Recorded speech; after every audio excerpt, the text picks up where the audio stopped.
নীতি আয়োগের বৈঠকে যোগ দিচ্ছেন না মুখ্যমন্ত্রী।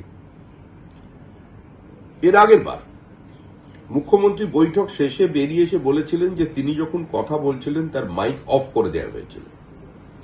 সংশ্লিষ্ট কর্তৃপক্ষ সেই বক্তব্যকে সমর্থন করেনি, এমনকি অবিজেপি শাসিত রাজ্যের প্রতিনিধি যারা ছিলেন তারাও কেউ মুখ্যমন্ত্রীর এই বক্তব্যের সমর্থনে সামনে এসে দাঁড়াননি।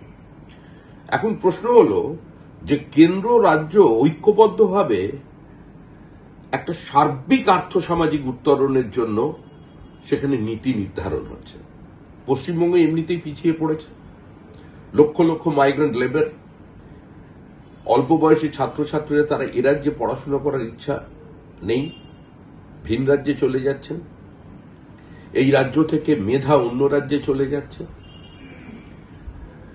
রাজ্যের শ্রমিক পর্যন্ত আজকে অন্য রাজ্যে কাজের খোঁজে চলে যাচ্ছে।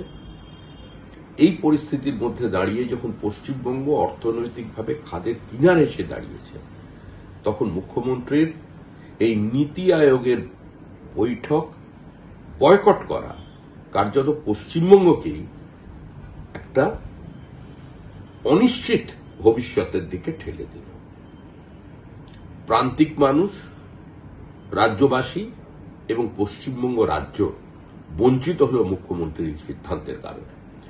কেন্দ্র বিরোধিতা, মোদী বিরোধিতা, এই বিরোধিতার রাজনীতির কারণে রাজ্যের স্বার্থকে বিসর্জন দিলেন মুখ্যমন্ত্রী। অবশ্য এটাই শেষ সুযোগ ছিল। মুখ্যমন্ত্রী হিসেবে হয়তো আর তিনি ভবিষ্যতে নীতি আয়োগের বৈঠকে যোগ দেবার সুযোগ পাবেন না। তৃণমূলের বিদায় নিশ্চিত। অবশ্যম্ভাবী নতুন মুখ্যমন্ত্রী হবে পশ্চিমবঙ্গে তৃণমূলের কে সরিয়ে তিনি গিয়ে নীতি আয়োগের বৈঠকে যোগদান করবেন।